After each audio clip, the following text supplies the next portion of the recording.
یاد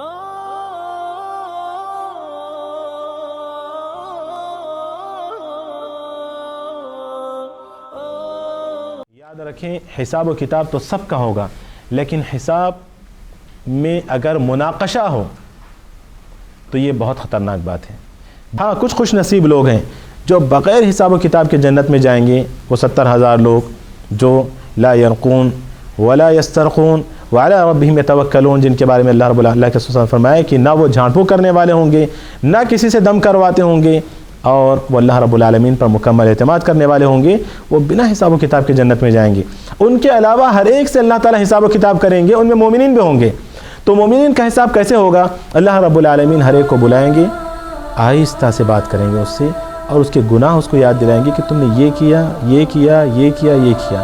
بندہ اعتراف کرے گا، اس کے بعد اللہ تعالیٰ کہے گا کہ جا، میں نے دنیا میں تیرے گناہوں پر پردہ پوشی کی تھی، آج بھی تیرے گناہوں پر میں پردہ پوشی کرتا ہوں۔ یہ مومنوں کے ساتھ ہوگا۔ لیکن حضرت عائشہ سے اللہ کے رسول صلی اللہ علیہ وسلم نے فرمایا کہ من نوقش عذب، لیکن جس سے نقاش ہوگا نا، اس کو عذاب دیا جائے گا، اور وہ کافروں کے ساتھ ہوگا۔ اللہ رب العالمین ہم سب کی حفاظت فرمائے، بلکہ ہمیں اللہ حساب سے ہی بچا لے۔ آمین۔